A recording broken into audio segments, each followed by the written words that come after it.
Okay. வணக்கம். நான் உங்க டாக்டர் ஆஷா லெனின் பேசுறேன். இப்ப அம்மாவோட கண்ணு நீங்க பார்த்தீங்கன்னா, ஒரு சிமிட்டல் இருந்துட்டே இருக்கு இல்லையா? யூசுவலா ஆ ஆ உங்களுக்கு கீழ இருந்து துடிச்சு சிமிட்றீங்க அல்லவா? அது ஆஸ் யூசுவல் நீங்க கண்ட்ரோல் பண்ணாம, நீங்க பாட்டுக்கு கேஷுவலாவே இருங்க. நான் அவங்கள பேச வைக்கல. ஏன்னா, அவங்களோட வாய்ஸ் வந்து எல்லாருக்கும் தெரிஞ்சிரும். அப்புறம் இது வந்து ஜஸ்ட் ஒரு அவேர்னஸ் வீடியோ தான். அதனால நீங்க அவங்க கண்ணு சிமிட்டுறது யூசுவலா அ இப்ப நீங்க வந்து கண்ண சிமிட்டாம கண்ட்ரோல் பண்றீங்கம்மா பார்க்கலாம். இப்ப கண்ட்ரோல் பண்றீங்க இல்லையா? Okay, okay. இப்ப நெறைய பேருக்கு நம்ம இந்த மாரி பார்த்துருப்போம். கண்ணு சிமிட்டுறது. இதுக்கெல்லாம் மருந்து இருக்கா? இது ஏன் நடக்குது? இதுக்கு எப்படி சரி பண்றது? இப்ப அவங்க கண்ட்ரோல் பண்ண ட்ரை பண்ணி இப்ப கண்ட்ரோல் பண்ணிட்டு இருக்கும்போது தான் இது ஓகே. இப்ப நீங்க கண்ட்ரோல் பண்ணாம விட்டு ஓகே. நீங்க இந்த கேமராவே பாருங்க பார்க்கலாம். இந்த கேமராவோட லென்ஸ பாருங்க. இந்த லென்ஸ இந்த இடத்துல இங்க இருக்குல்ல, நேரா இங்க பாருங்க.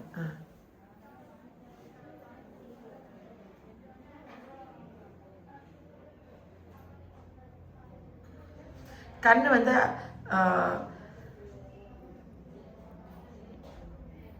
ஓகே.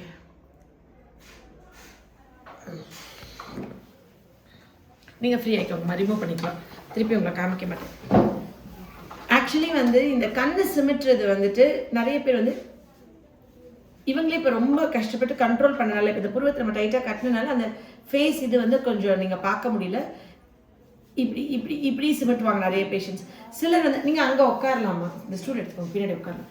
அப்புறம் இப்படி இப்படி பண்ணுவாங்க. அப்புறம் ஃபேஸ் துடிக்கும், கண்ணு படப்படன்னு அடிக்கும். அப்புறம் நிறைய பேர் வந்து இப்படி பண்ணுவாங்க. இது வந்து டிக்ஸ்ன்னு ஒரு கண்டிஷன் இருக்குது. அது வந்து Tourette syndrome. But Tourette syndrome இல்லாமல் இந்த மாதிரி கண்ணு மட்டும் துடிக்கிறது, இது வந்து நிறைய கண்டிஷன்ஸில் இருக்குது. ஃபார் எக்ஸாம்பிள், இந்த மாதிரி கண்ணு துடிச்சிட்டே இருக்கிறது வந்து இவங்களுக்கு ரொம்ப டயர்டானா, ஸ்ட்ரெஸ் ஆனால், பிரைட் லைட் பார்த்தா, ட்ரைவ் பண்ணால், காஃபி நிறைய குடித்தா, ஐ இரிட்டேஷன், நிறைய கண்ணை தேய்ச்சிட்டே இருக்காங்க. ஜென்ரலாக குழந்தைங்க நிறைய கண்ணை தேய்ச்சிக்கிட்டே இருந்தால் அவங்களுக்கு வந்துட்டு கண்டிப்பாக பின்னாடி பார்வை பிரச்சனை வரைக்கும் தின்னிங் ஆஃப் கார்னியான்னு ஒரு கண்டிஷன் இருக்குது. அதெல்லாம் ரொம்ப வரும். நிறைய பேர் நான் பார்க்குறேன், குழந்தைங்க கண்ணை தேய்ச்சிக்கிட்டே இருக்காங்க. கண்ணை ரொம்ப தேய்க்கக்கூடாது. அந்த மாதிரி கெரட்டோகானஸ்ன்ற கண்டிஷன் வந்து கண்ணை தேய்ச்சிட்டே இருந்தாங்கன்னா அந்த கார்னியா வந்து தின் ஆயிரும். இதில் ஐ ட்விச்சிங் வந்துட்டு ஜென்ரலாக வந்து இவங்களுக்கு ரொம்ப டயர்டாகி சோர்வாகி பிரெயினில் நிறைய கண்டிஷன்ஸு, இந்த பேசல் கேங்லியாவில் வந்துட்டு ஏதாவது ப்ராப்ளம் இருந்தால், பார்க்கின்சன்ஸில் நிறைய நோய்கள் இது வரலாம். நான் வந்து இது அதோடைய எக்ஸாக்டாக சொல்லணும்னா இது வந்து ஃபேஷியல் ஸ்பாசம், அப்புறம் அவங்களுக்கு வந்துட்டு டயர்ட்னஸ் ஆயிரும். ரொம்ப டயர்டாக இருக்காங்க, ரொம்ப நேரம் ஸ்ட்ரெயின் பண்ணி வேலை பார்க்குறாங்க, ரொம்ப நாள் தூக்கம் இல்லாமல் இருக்காங்க. வெறும் கண்ணு துடிக்கிறது மட்டும் இல்லை, முகத்தில் எங்கே துடித்தாலும் ஃபேஷியல் பிச்சிங்க்கு கூட. இது வந்து ரேராக வந்து பிரெயினில் இருக்கிற வேறு ப்ராப்ளம்ஸ் என்னென்ன இருக்கலாம்னா, பார்க்கின்சன் டிசீஸ் இருக்கலாம், பிரெயின் டேமேஜ் வந்து இன்ஃப்ளமேஷன் ஸ்ட்ரோக்னால, அதே வந்து thalamus basal ganglia brain stem, அதாவது மூளையோட சில பகுதிகளில் அந்த ஸ்ட்ரோக் அஃபெக்ட் ஆகியிருந்தா, அப்புறம் மென்டல் ஹெல்த் கண்டிஷனில் மெடிசன்ஸ் நிறைய சாப்பிட்டா, அப்புறம் மேகி சிண்ட்ரோம்னு ஒன்று, மல்டிபிள் ஸ்க்ளீரோசிஸ், முகவாதம் சொல்லுவாங்கள்ல, பெல்ஸ் பால்சி, அப்புறம் ஹெமிஃபேஷியல் ஸ்பாசம், இதெல்லாம் ஒரு காரணமாகவும் இருக்கலாம்ன்றது ஆடட் ஃபேக்டர். இது இல்லாமல் சாதாரணமாக கண்ணு துடிக்கிறதுக்குள்ள விஷயம் தான் நம்ம பார்க்க போகிறோம். இது வந்து ரேர் கண்டிஷன். இப்போ நான் சொன்ன பார்க்கின்சன்ஸ்லாம் ரேர். அவங்களுக்கு வந்து இப்போ நிறைய பேருக்கு வந்து வரப்போகுதுன்னா இந்த கண்ணு வந்து டோசஸ் ஆகும், இப்படி கண்ணு க்ளோஸ் ஆகும். டோசஸ் கூட ஒரு கண்டிஷன் இருக்கலாம். ரேர் ஃபினாமினாவாக அது வந்து பின்னாடி வரப்போகிற ஒரு நோய்க்கு இப்போ இருக்கிற அறிகுறியாக இருக்கலாம். பட் காமனஸ்ட் ஹோமியோபதியில் வந்துட்டு இந்த மசில் அண்ட் நர்வ்ஸ் தான் நாங்கள் எடுத்துக்குவோம். அண்ட் எக்ஸ்ட்ரீம் நிறைய டோபமைன் செக்ரீட் ஆகி ரொம்ப எக்ஸைட்மெண்ட்டோட, ரொம்ப எனர்ஜெட்டிக்கோட, ரொம்ப நாள் வாக் பண்ணி ஒரு சோர்வடைகிற பீரியடில் இந்த மாதிரி வந்து துடிப்பாகுன்றது தான் நாங்கள் எடுத்துக்குவோம். அந்த மாதிரி இருக்க வாய்ப்பு இருக்குல்ல. எப்பயுமே ரொம்ப அம்மா வந்து ரொம்ப எந்தூசியாஸ்டிக்காக, எனர்ஜெட்டிக்காக, அவங்க வந்துட்டு நிறைய குழந்தைங்கள ஹேண்டில் பண்ணியிருக்காங்க, ரொம்ப ஜாலி டைப்பாக, ரொம்ப ஃப்ரெண்ட்லியாக இருக்காங்க. அவங்க மொத்த எனர்ஜியும் அப்படியே அள்ளி அள்ளி கொடுத்துட்டே இருந்தாங்கனாலும் அவங்களுக்கு டயர்ட்னஸ் வரும் ரொம்ப. ஃபார் எக்ஸாம்பிள் நான் இப்போ ரீசெண்டாக கூட என் ஃப்ரெண்டோட நேற்று கூட சொன்னேன், ஷாருக் கான் வந்து நிறைய பாட்டில் வந்து இப்படி விரிச்சு, ஷாருக் கானோட போஸ்ன்னு சொன்னீங்கன்னாவே அவர் வந்து இப்படி உட்காந்து இப்படி விரிச்சு ஒரு டான்ஸ் போஸ் தான் காமிப்பார். ஆக்சுவலி பெரிய டான்ஸ் ஸ்டெப்லாம் இல்லை, அவரோட பெரிய பெரிய டான்ஸஸ் ரித்திக் ரோஷன் எல்லாமே. ஆனால் அவ்வளோ பெரிய பெரிய டான்ஸஸ் இருக்குமோ கூட இந்த ஒரு ஸ்டெப் என்னன்னா, ஜென்ரலாக he is opening up him entirely to this universe. இந்த பிரபஞ்சத்துக்கு மொத்தமாக அவர் ஓப்பன் பண்ணி அந்த அவரை வந்து அப்படியே கொடுக்குறாரு. ஃப்ரம் ஹார்ட், ஆத்மார்த்தமாக அவர் கொடுக்குறாரு. எவ்வளோ வேணால் ட்ரோல் பண்ணுங்கள், எவ்வளோ வேணால் டீஸ் பண்ணுங்கள், என்ன வேணால் பேசுங்க, by soul he is giving is 100% to this universe.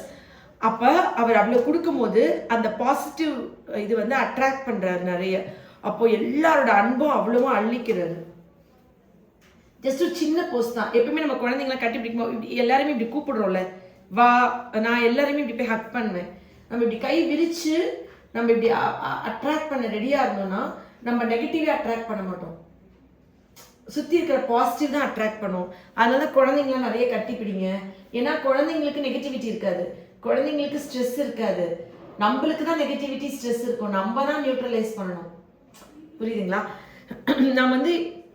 நம்ம இப்படி கை விரித்து நம்ம ரிசீவ் பண்ணும்போது இந்த யூனிவர்ஸ் வந்து ஒரு காந்த சக்தியை இந்த பிரபஞ்சத்தில் இருக்க அவ்வளோத்தையும் நம்ம உறிஞ்சிக்கிறதுக்கு நம்ம தயாராகிடுறோம். அது எல்லாமே நம்மளுக்கு வரும். அது ஆசீர்வாதமாக இருக்கும், வாழ்த்தாக இருக்கும், குட் லக்காக இருக்கும், பணமாக இருக்கும், பொருளாக இருக்கும், மனுஷங்களாக இருக்கும், அன்பாக இருக்கும், எல்லாமே நம்மளை உறிஞ்சிக்கும். எப்பயுமே நான் இப்படி கை விரித்து நான் வந்துட்டு அந்த ஹக் பண்ணேன், அந்த ரிசீவ் பண்ணேன். இப்போ குழந்தைங்களாம் நிறைய நம்ம அம்மா வந்து தம்பியை அப்படிதானே அணைக்கிறாங்க. ஸோ இந்த அன்பை வந்து எப்பயுமே இப்படி கொடுக்குற கைகளாக இருக்கணும் மட்டும் தேவையில்லை, அதை ஃப்ரம் ஹார்ட் கொடுத்தா கூட மனசுலேருந்து கொடுக்கறது. ஸோ ஞாபகம் வச்சுக்கோங்க, அந்த ஷாருக் கான் போஸ் வந்து அப்படியே சாஞ்சி இப்படி இந்த பிரபஞ்சத்துக்கிட்ட அவர் ஒப்படைப்பார். அப்போ கொஞ்சம் அந்த ஹார்ட் வந்து டுவர்ட்ஸ் வானத்தையும் நோக்கி இருக்கும், அவர் கைகள் பூமியும் நோக்கி இருக்கும், அவரோட முகம் வந்துட்டு அப்படியே இப்படி இருக்கும். அது வந்து அந்த சூரியன், நிலா, நட்சத்திரங்கள் எல்லாத்தையும் நோக்கி இருக்கும். அந்த போசஸ் இப்படி பண்ணும்போது அதில் அவ்வளோ கிராவிட்டி இருக்குது. அநேகமாக இந்த போஸை டீகோட் பண்ணது இந்த உலகத்துலேயே நான் தான் நினைக்கிறேன். யாரும் இது வரைக்கும் அந்த போஸை டீகோட் பண்ணியிருக்க மாட்டாங்க. பட் நான் இதை அடிக்கடி சொல்லிகிட்டே இருப்பேன். பட் வீடியோவில் இன்றைக்கி தான் ஃபஸ்ட் டைம் சொல்கிறேன். அந்த பாசிட்டிவிட்டியை நிறைய நம்ம எடுத்துக்கணும். சரி, இந்த கண் துடிக்கிறது, இந்த நிறைய பேர் இப்படி பண்ணுவாங்க, இங்கே மட்டும் வெடைக்கும். அப்புறம் நிறைய பேருக்கு முகத்தில் துடிக்கும், நிறைய பேர் இப்படி திடீர்னு பண்ணுவாங்க. அம்மா சொன்னாங்க அவங்க வீட்டில் கூட ஒரு ரிலேட்டிவ் வந்து இப்படி பண்ணுவாங்க. நிறைய பேர் வந்து குழந்தைங்களாம் எந்திரிச்சு டக்குன்னு இப்படி பண்ணிட்டு உட்காருவாங்க. நிறைய டோபமைன் கம்மியானாலோ, மொபைல் அடிக்ஷன், இந்த மாதிரி இருக்கிற குழந்தைங்க கூட டிக்ஸ்ன்னு ஒரு கண்டிஷன் இருக்குது, டாரெட் சிண்ட்ரோம், அதில் இந்த மாதிரி பண்ணுவாங்க. பட் இந்த கைன்னு துடிக்கிறதுக்கு வந்துட்டு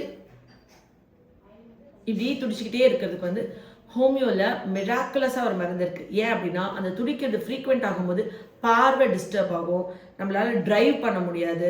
இது எப்போல்லாம் டயர்ட் ஆகுறாங்களோ, எப்போல்லாம் காஃபி குடிக்கிறாங்களோ, இல்லையா காஃபி குடிக்கிறவங்க தான் காஃபி ஸ்டாப் பண்ணணும். நிறைய லேட் நைட் முழிக்கிறவங்க, ரொம்ப ஸ்ட்ரெயின் பண்ணி வேலை பார்க்குறவங்க, தூக்கம் கெடுறவங்க, அப்புறம் நிறைய கம்ப்யூட்டரு, அப்புறம் மொபைல் பார்க்குற எல்லா யங்ஸ்டர்ஸ்க்கும் இந்த கண்ணு ட்விச்சிங் ப்ராப்ளம் இருக்கலாம். மோஸ்ட்லி ட்ரை ஐஸ் ஆயிடுது, கண்ணில் தண்ணி சத்து கம்மியாகுது. டாக்டர்கிட்ட போனீங்கன்னா ஜஸ்ட் லாக்ரிமல் டக்ட் வந்து உங்களுக்கு அடைச்சிருக்கு, ட்ரைனஸ்னால கண்ணு க்ளோஸ் ஆகி அந்த ட்ரைனஸ் அது இது பண்ணுதுன்னு சொல்லி ட்ராப்ஸ் கொடுப்பாங்க. அதனால டியர் ட்ராப்ஸ் கொடுப்பாங்க. அது வந்து உங்கள் கண்ணை இது விட்டமின் ஏ டெஃபிஷியன்சியில் நிறைய கேரட், பப்பாளி, கீரை நீங்கள் உணவில் எடுத்துக்கோங்க. கண்ணை ரொம்ப ஸ்ட்ரெயின் பண்ணாதீங்க, மொபைல் டிவி நிறைய பார்க்காதீங்க. நீங்கள் எவ்வளோ டியர் ட்ராப்ஸ் போட்டாலும் இதுக்கு இன்டர்னல் மெடிசன் ஹோமியோவில் மட்டும்தான் இருக்குது, இது க்யூர் பண்ணுறதுக்கு. ஹோமியோவில் நிறைய மெடிசன்ஸ் இருக்குது. மெடிசன் நேம் நான் கண்டிப்பாக சொல்ல மாட்டேன், ஏன்னா கஷ்டப்பட்டு படித்து ஒவ்வொரு விஷயத்தையும் கண்டுபிடிச்சி அதுக்காக அதை க்யூர் பண்ணுறதுக்கு நாங்கள் இருக்கோம். எல்லாமே நீங்கள் சொல்லிட்டா செல்ஃப் மெடிக்கேட் பண்ணுறீங்க ஃபர்ஸ்ட் திங். அப்புறம் நீங்களாம் மருந்து வாங்கி சாப்பிடும் போது எவ்வளோ டோசேஜ் எடுக்கணும், எப்போ ஸ்டாப் பண்ணணும், எவ்வளோ இன்டர்வல் எடுக்கணும் போதுமானு உங்களுக்கு தெரியாது. ஸோ அந்த மாதிரி ஹோமியோ மெடிசன்ஸ் நீங்கள் பாட்டுக்கு வாங்கி சாப்பிட்டுட்டே இருக்கக்கூடாது. இதுக்கெல்லாம் மருந்து இருக்குன்ற விழிப்புணர்வு வீடியோ தான் தவிர நீங்கள் செல்ஃப் மெடிக்கேட் பண்ணக்கூடாது. இதுக்கு வண்டர்ஃபுல்லான மெடிசன் இருக்குது. இந்த அங்கங்கே சதை துடிக்கிறது, டெஃபிஷியன்சி சொல்லுவாங்க நிறைய பேர், மெக்னீஷியம் டெஃபிஷியன்சி, நீங்கள் வந்துட்டு காப்பர் டெஃபிஷியன்சி, காலில் கிராம்ஸ் வரும், குரக்கல் பிடிச்சி இழுக்கும். அப்போல்லாம் வந்துட்டு நீங்கள் வந்து ஹோமியோபதியில் அதுக்கு நான் ஏற்கனவே ஒரு வீடியோவில் சொல்லியிருக்கேன், குப்ரமெட்னு ஒரு மருந்து. செல்ஃப் மெடிக்கேட் பண்ணாதீங்க, பட் ரெகுலராக அது சாப்பிடும் பொழுது கால் வந்து கிராம்ஸே இருக்காது. ஸோ குளிர் காலத்துலலாம் காலை நீட்டிட்டாலே பிடிச்சி இழுத்துருச்சு, அப்படியே எந்திரிச்சு தூக்கத்தில் கத்துவாங்க. யாராவது பிடிச்சி கீழே இழுத்து விடணும், செதை மேலே ஏறிக்கிச்சு, குரக்கால் பிடிக்குது, குரக்கல் பிடிக்குது அப்படிலாம் சொல்லுவாங்கல்ல. அந்த மாதிரிலாம் இருக்குன்னா ரொம்ப அது கஷ்டமாக இருக்குன்னு சொல்லுவாங்க.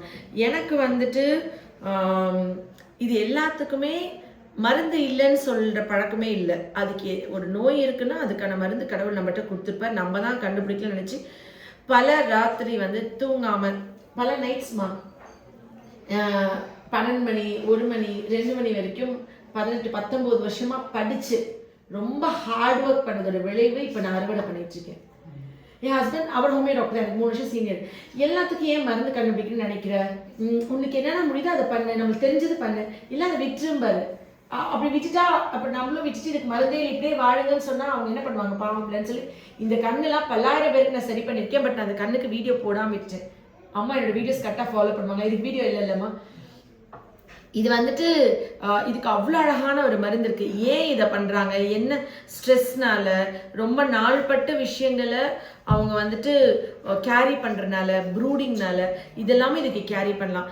ஸோ மோஸ்ட்லி வந்துட்டு ரொம்ப எல்லாத்துக்குமே மருந்து கொடுத்து அது எதனால் வந்துச்சுன்னு காரணத்தை கண்டுபிடிச்சி அதை குணம் பண்ணிக்கணும். அதோடையே இது இப்படி தான் இனிமேல் சரியாகாது, அதோடய வாழக்கூடாது. இப்போ ஒரு சர்க்கரை வந்துச்சுன்னா அதுக்கு ஒரு கணையத்தில் இன்சுலின் சுரக்கலை. ஸோ ஹோமியோபதியில் கணையத்தை ரிப்பேர் பண்ணுறதுக்கு மருந்து சாப்பிட்டு அந்த இன்சுலினை சுரக்க வச்சு அந்த சர்க்கரையில் நம்ம வெளியே வரணும். இல்லை வந்துருச்சு வாழ்நாள் முழுக்க மருந்து போடணும் அப்படின்னா அது க்யூர் கிடையாது. வாழ்நாள் முழுக்க மருந்து போட்டே இருக்கும் போதே என் உடம்பெல்லாம் மெலியுது. வாழ்நாள் முழுக்க மருந்து போட்டே இருக்கும்போது என் கை வந்து பாப்பா கை மாதிரி சாஃப்ட் ஆகுது, பிறந்த குழந்தை கை மாதிரி உள்ளங்கால் சாஃப்ட் ஆகுது. எனக்கு வந்து கை கால் எரிச்சல் வருது. அப்படியே கொஞ்ச நாள் எனக்கு வயிறு மட்டும் ஊதிட்டே வருது. என் லிவர் வந்து ஒழுங்காக ஹெல்த்தியாக இல்லை.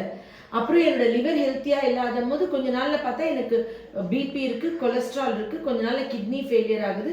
அப்படியே நான் ஒரு டாக்டரோட வாசலே தான் உயிர் போகுதுன்னா நான் எனக்கு குணம் பண்ணிக்கல. புரியுதுங்களா? ஒரு வியாதிக்கு டாக்டர்கிட்ட போகிறோம், அந்த வியாதி குணமாகி நம்ம நார்மல் லைஃப் லீட் பண்ணோம். அது போயிட்டே இருக்கும்போது இன்னொரு வியாதி இன்னொன்று ஆட் ஆகிட்டே வந்தால் நான் டாக்டர் ட்ரீட்மெண்ட் இல்லாமல் நான் வீட்டில் இருந்த பீரியட்னு ஒன்று இல்லவே இல்லையே. க்யூர்னா என்னன்னா ஒரு நோயோட ஒரு வைத்தியர்கிட்ட போகணும், அந்த நோய் குணமாகணும், திருப்பி அந்த நோய்க்கு இன்னொரு வைத்தியர்கிட்ட போகக்கூடாது. இதனை க்யூரு. ஸோ நான் நினைக்கிறது கரெக்ட் தானே. எனக்கு வந்து இப்போ ஒரு பித்தப்பை எடுத்துறது க்யூர் கிடையாது. கர்ப்பப்பை கட்டியா கர்ப்பப்பை எடுத்துடணும். டான்சில்ஸ் ரிமூவ் பண்ணினாடி டான்சிலைட்டிஸ் வந்துச்சுன்னா, இன்ஃபெக்ஷன் ஆச்சுன்னா, அடினாய்ட்ஸ் ஹைப்பர்ட்ரோஃபி டான்சில்ஸ் ரிமூவ் பண்ண அந்த உறுப்பு, அதாவது நுரையீரல், ஹார்ட்டு, கிட்னி தவிர, லிவர் தவிர மிச்சம் எல்லாமே ஒன்று அவசியம் முக்கியம் இல்லைன்னு அந்த உறுப்புகளை எடுக்கிறது வந்து எனக்கு உடன்பாடு இல்லை. பித்தப்பை கல் இருக்குன்னு பித்தப்பை எடுத்துறாங்க, கிட்னியில் கல் இருக்குன்னு ஏன் கிட்னி எடுக்க மாட்டேங்கிறீங்கன்னு நான் கேட்பேன். பித்தப்பையில் கல் இருக்குன்னு பித்தப்பை எடுத்துறீங்க, கிட்னியில் கல் இருக்குன்னா அப்போ கிட்னி எடுத்துட வேண்டியதுன்னா, கிட்னி எடுத்துட்டா உயிர் வாழ முடியாது. அத்தியாவசியம் மட்டும் வச்சுக்கணும், மிச்ச உறுப்பெல்லாம் பரவாயில்லன்னு எடுத்து அட்ஜஸ்ட் பண்ணி வாழ்றதுக்கு. இப்போ நான் ஒரு 10 ரூமில் இருக்கேன், அட்ஜஸ்ட் பண்ணி அந்த இடத்துல இருந்துக்கோன்னு நான் ஏன் சொல்லணும்? நான் வந்து என்னை எலாபரேட் பண்ணிக்கலாம்ல. அதே மாதிரி என் உடம்புக்கு எல்லா உறுப்பும் நான் காப்பாற்றிக்க நான் டிசர்வ் பண்ணுறேன். ஒரு வேளை சூழ்நிலையில் காப்பாற்றிக்க முடியாமல் எடுத்து தான் ஆகணும். சப்போஸ் கர்ப்பப்பை விட கட்டி வந்து இப்போது 8 சென்டிமீட்டர் 9 சென்டிமீட்டர் இருந்தால் நானே போய் ரிமூவ் தான் பண்ண சொல்லுவேன். அது வந்துட்டு ஒரு 3 சென்டிமீட்டர் 4 சென்டிமீட்டர் இருக்கும்போது அது 8 சென்டிமீட்டர் வளர வரைக்கும் வெயிட் பண்ணாமல் ஆரம்பத்திலே பார்த்தா க்யூர் பண்ணிக்கலாம்ல, உறுப்புகளை காப்பாற்றலாம்ல. ஸோ இப்போ கண்ணு துடிச்சிட்டே இருக்கு, அம்மா நிறைய டாக்டர்ஸ் பார்த்துருக்காங்க, எல்லாருமே வந்து கண்ணு சரி பண்ண முடியாது, அப்படியே தான் இருக்கும் அப்படின்னா அதுக்கு வந்துட்டு தீர்வு இல்லையே. அப்படி கிடையாது. கண்டிப்பாக ஒரு பிரச்சனை வந்துச்சுன்னா அந்த பிரச்சனைக்கான தீர்வு என்ன, ஏன் வந்துச்சு, காஸ் கண்டுபிடிச்சு அதை குணம் பண்ணணும். அப்போ தான் அது பெர்மனண்ட்டாக க்யூர் ஆகும் நான் நம்புகிறேன். மோஸ்ட்லி இப்போ ஒரு ஆக்சிடென்ட் ஆயிடுச்சு, எலும்பு வந்து இதாகிடுச்சுன்னா சர்ஜரி பண்ணி இது பண்ணணும். ஒரு ஹெர்னியா வந்துச்சு, குடல் இறக்க வந்துருச்சு, கண்டிப்பாக சர்ஜரி பண்ணணும். ஆங்கில மருந்தோ, ஹோமியோபதி, சித்தாவோ, எல்லா ஆயுர்வேதாவோ எல்லாருமே ஒரு உயிரை காப்பாற்ற, அதை பேணி பாதுகாக்க அதுக்கு எவ்வளோ பெஸ்ட்டாக உதவி பண்ண முடியும் தான் இருக்கும். இப்போது நிறைய டைரியா போயிடுச்சு, ஒரு எலக்ட்ரோலைட் இதாகிடுச்சு, போய் ட்ரிப்ஸ் போடுங்க, ஐவி போடுங்க, போய் ஒரு தடுப்பூசி போட்டுக்கோங்க, ஒரு வேக்சின் எடுத்துக்கோங்க, ஒரு டிடிலேருந்து எல்லாமே ஏன் ரெஃபர் பண்ணுறோன்னா அதை பண்ணணும். அப்போ தான் அவங்க நல்லா இருக்குவாங்க. அதை வந்து ஒரு உயிரை காப்பாற்ற, ஒரு அவங்களோட பெட்டர்மெண்ட் ஆஃப் லைஃப்க்கு தான் எல்லாருமே ரெஃபர் பண்ணுவாங்க. நிறைய ஆங்கில மருத்துவர்களே இப்போ வந்துட்டு ஒரு அவங்களோட ஸ்கோப்பில் இல்லைன்னா வேறு சிஸ்டம் ஆஃப் மெடிசன் பாருங்கன்னு சொல்லி அனுப்புகிறாங்க நிச்சயமாக. ஆனால் யாருமே அந்த சுகர்னு வந்துருச்சு, ஒரு காலையில் இப்போ ஒரு வேரிகோஸ் வெயின்ஸே ஒரு பிளட்டு கிளாட் ஆயிடுச்சுன்னா அந்த ரத்த குழாயை உருவி வெளியே எடுத்துடுறாங்கல்ல. ஆனால் இப்போ நேற்று ஒரு பேஷண்ட் வந்து பிளட்டு கிளாட் ஆயிடுச்சு, த்ராம்பஸ் கேட்ட மருந்து. நிறைய பேர் நான் த்ராம்பஸ், அந்த டீப் வெயின் த்ராம்பஸஸ் அவ்வளோ அழகாக ஹோமியோ மெடிசனில் சரி பண்ணி கொடுத்துருக்கேன். அந்த ரத்த குழாயை அந்த இடத்துல உருவி எடுத்துட்டா அந்த பகுதிக்கு ரத்தம் எப்படி போகும்? கடவுள் இயற்கையாக கொஞ்சம் பேபி நரம்புகளை வந்து கொடுப்பாரு, அது புதுசாக உற்பத்தி ஆகும் அப்படின்லாம் பண்ணிட்டு அப்புறம் இந்த கால் கருப்பாகி ரத்த ஓட்டம் இல்லாதனால ஒரு புண்ணு வந்து ரத்த ஓட்டம் இல்லாதனால அந்த புண்ணை ஆற்ற முடியாமல் அந்த காலே இழக்கிற நிலைமை வர்றதுக்கு முன்னாடி ஒரு வேளை நீங்கள் அந்த மாதிரி வேரிகோஸ் வெயின்ஸ் இருக்குன்னா ஹோமியோபதி டாக்டரை பார்த்து அந்த மருந்து சாப்பிட்டு அதை குணம் பண்ண முடியுதான்னு ஃபஸ்ட்டு சாய்ஸ் பாருங்கள். ஒரு வேளை எங்களால் பண்ண முடியலன்னா நாங்களும் வந்து கண்டிப்பாக ரெஃபர் தான் பண்ணுவோம், போயிட்டு நீங்கள் சர்ஜரி பண்ணுங்கள், இந்த காலை காப்பாற்றணும். சப்போஸ் கேங்க்ரீன் ஆயிடுச்சு, கால் கருப்பாகி அழுகி போச்சு, அப்போ உயிரை காப்பாற்றணும், இல்லை செப்டிசிமிக் ஷாக்கில் உயிர் காப்பாற்றணும். அப்போ நீங்கள் போய் உடனே டாக்டருக்கு பாருங்கள், உடனே ஆன்டிபயோட்டிக்ஸ் எடுங்க, உடனே அந்த காலை சுத்தம் பண்ணுங்கள், அந்த கால் விரலை நீங்கள் அகற்றினா தான் நீங்கள் வந்து உயிர் வாழ முடியும்னு சொல்லுவோம். அது வந்து கடைசி ஆப்ஷன். ஆனால் லைட்டாக கருப்பாகும் போதே வந்தால் உங்கள் காலை காப்பாற்றிடலாம்ல. ஸோ ஒவ்வொரு உறுப்புகளையும் காப்பாற்றணும், கடைசி ஆப்ஷன் தான் அதை எடுக்கணும்னு பாருங்கள். ரிமூவ் பண்ணுறது அட்வான்ஸ்ட் கிடையாது, காப்பாற்றுறது தான் அட்வான்ஸ்ட். ஒரு உடம்புல இருக்கிற எல்லா உறுப்புகளையும் காப்பாற்றி கொடுக்கறது தான் அட்வான்ஸ் ட்ரீட்மெண்ட். நம்ம இப்படி வெட்டி வெட்டி நம்ம எடுத்துட்டோம்னா அது எப்படி அட்வான்ஸ்டாக இருக்க முடியும்? அவங்க ஊனம் தானே ஆகுறாங்க, அவங்க வந்துட்டு இருக்கிற உறுப்புகள் இழக்க தானே செய்கிறாங்க. ஸோ நம்ம வந்துட்டு அதை ட்ரை பண்ணுவோம், சரிங்களா? இன்னைக்கு இந்த கண்ணை துடிக்கிற மாதிரி, மசில் ஸ்ட்விச்சிங் மாதிரி, ஃபேஷியல் மசில் ஸ்ட்விச்சிங் மாதிரி, உடம்புல கை கால் துடிக்கிறது, அப்புறம் கை கால் எப்படி ஆடிட்டே இருக்கிறது, சிலருக்கு தலை ஆடிட்டே இருக்கும். இப்படி இப்போ அம்மாக்கே லைட்டாக தலை பேசும்போது அவங்க ஆட்டி தான் பேசுகிறாங்க, அது வந்து அவங்க மேனரிசம் ஆக்கிட்டாங்க. பட் இப்படி தலை லைட்டாக ஆடிட்டே இருக்கும். ஆக்சுவலி அதுக்கு ஹோமியோவில் அவ்வளோ அழகான மருந்து இருக்குது. இந்த தலை ஆட்டுறது அவ்வளோ சூப்பரான ஒரு மெடிசன் இருக்குது, க்யூர் ஆயிடும் அது எல்லாமே. ஸோ இதெல்லாம் இருக்கும் பொழுது சின்ன சின்ன பிரச்சனையாக இருக்கும்போது இதோடய வாழ்ந்து பார்க்குறவங்கள, என்ன உனக்கு வயசாயிடுச்சா, ஏன் தலையாட்டிகிட்டே இருக்க, ஏன் இப்படி இருக்க இப்படின்னு கேட்டுகிட்டே இருந்து பதில் சொல்லிகிட்டே இருக்கிறதுக்கு மருந்து சாப்பிட்டு அந்த தலையாட்டத்தை சரி பண்ணிக்கலாம்ல. அதுக்கு மருந்து இருக்குது, அவ்வளோ அழகாக மெடிசன்ஸ் இருக்குது. ஸோ நீங்கள் வந்துட்டு எப்படி சொல்கிறதுனா, ஆரம்பத்துலேயே ஒரு சுகர்னு வந்துருச்சு பார்த்தோன்னே நீங்கள் வந்துட்டு ஒரு ஹோமியோ டாக்டர்கிட்ட வந்துட்டீங்கன்னா அந்த HbA1c 5.7 6 வரைக்கும் மெயின்டைன் பண்ணி சுகர் இல்லாமல் ஆக்கி தர முடியும், கணையத்தை திருப்பி இன்சுலின் சுரக்க வச்சு கொடுக்க முடியும். அதுக்கு மெடிசன்ஸ் இருக்குது. சப்போஸ் உங்கள் சுகர் வந்து 400, 350, 500 இருக்குன்னா ஆங்கில மருந்துகள் எடுத்துக்கிட்டே ஹோமியோ மெடிசன் நீங்கள் சைட் பை சைடு எடுக்கலாம். நவாப்பழம், கோவக்காய், ஆவாரம்பூ, சிறுகுறிஞ்சான் கீரை, இந்த மாதிரி மருந்துகள்லாம் கொடுப்பாங்க. சம்டைம்ஸ் ஹோமியோபதியில் இன்சுலின் 13 ஒரு மருந்து இருக்குது, அதாவது அந்த இன்சுலின்லேருந்தே தயாரித்த மருந்து அது இருக்குது. நிறைய மெடிசன்ஸ் இருக்குது, எல்லா மெடிசன்ஸுமே சொல்லக்கூடாது, செல்ஃப் மெடிக்கேட் நீங்கள் பண்ணவே கூடாது. அண்ட் வந்து அந்த சப்போஸ் நீங்கள் வந்து இப்போ இன்சுலின் போட்டுக்கிட்டு இருக்கீங்க, ஊசி மருந்தாக போட்டுட்ருக்கீங்க, நீங்கள் வந்து அது எனக்கு ரொம்ப ஒரு பேஷண்ட் காமிச்சாங்கம்மா, ஃபோட்டோ எடுத்து வச்சுருக்கேன், இங்கேருந்து இது வரைக்கும் தொட ஃபுல்லாக கருப்பா இன்சுலின் போட்டு ஃபுல்லாக தழும்பா, இங்கேருந்து இது வரைக்கும் நான் ஃபோட்டோ எடுத்து வச்சுருக்கேன் மொபைலில், இந்த மொபைலில் அந்த மொபைல்லையான்னு தெரில, நான் அது இருந்துச்சுன்னா இப்போ காமிக்கிறேன் பாருங்கள். தொட ஃபுல்லாக பிளாக்மா, செம்ம ஷாக் எனக்கு. சே, எவ்வளோ ஒரு வலிச்சிருக்கும் அவங்களுக்கு அந்த அத்தனை இது போடுறதுக்கு. அந்த ஃபோட்டோ இருந்துச்சுன்னா இப்போ நான் காமிக்கிறேன். தொட ஃபுல்லாக இங்கேருந்து இது வரைக்கும் பிளாக்கு, ஒன்றும் இல்லை அவங்க இன்சுலின் ஊசி போட்டதுனால அந்த தொட கருப்பாக இருந்தது. அது என்கிட்ட இல்லை, இந்த மொபைல் இல்லை. சரி, நான் அந்த இருந்துச்சுன்னா நான் நெக்ஸ்ட் உங்களுக்கு காமிக்கிறேன், அந்த ஃபோனில் இருக்காங்க. இங்கேருந்து இது வரைக்கும் கருப்புமா, பாவம் தானே. ஆனால் அவங்க அதை போட்டு தான் ஆகணும், கணையம் சுத்தமாக இன்சுலினே செக்ரீட் பண்ணலைன்னா இன்சுலின் தான் போட்டு ஆகணும் போது அந்த டைமில் நீங்கள் வந்து இன்சுலின்லேருந்து மாத்திரைக்கு மாற்றணும்னு நினைக்கும்போது நிறைய பேர் ஹோமியோ மெடிசன்ஸ் எடுப்பாங்க.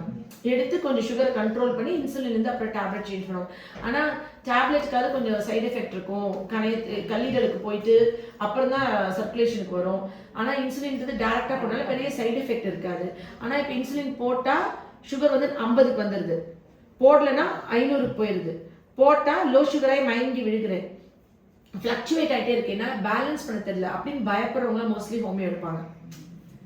இப்போ போட்டேன்னா எனக்கு 40க்கு போயிடுது, விடவிடன்னு வந்துடுது, சாக்லேட் வச்சுட்டே போகிறேன். அவங்க ஒழுங்காக செக் பண்ணி பேலன்ஸ் பண்ணணும் இன்சுலின் அளவு. அது பண்ணலைன்னா அந்த மாதிரி டைம்லேயும் ஹோமியோ மெடிசன்ஸ் பயங்கரமாக சப்போர்ட் பண்ணும். ஸோ அட்மோஸ்ட் வந்துட்டு ஒரு முயற்சி ஒரு ட்ரை வந்து நீங்கள் வந்து இப்போ தலைவலினா பெஸ்ட் வந்து அக்குபங்க்சர் போங்கன்னு சொல்கிறோம்ல, ஆயுர்வேதானா மசாஜ், அந்த அதில் நிறைய ட்ரீட்மெண்ட் இருக்குது, இப்போ சித்தாவில் நிறைய இருக்குது. அந்த மாதிரி ஹோமியோவில் என்னெல்லாம் பெட்டராக நீங்கள் பயனடையலாம், என்னெல்லாம் உங்களுக்கு வந்துட்டு உதவிகள் நிறைய கிடைக்கும்ன்றதை பற்றின விழிப்புணர்வு வீடியோ தான் இது. Love you all. நன்றி. இது எல்லாருக்கும் யூஸ்ஃபுல்லாக இருக்கும்லம்மா.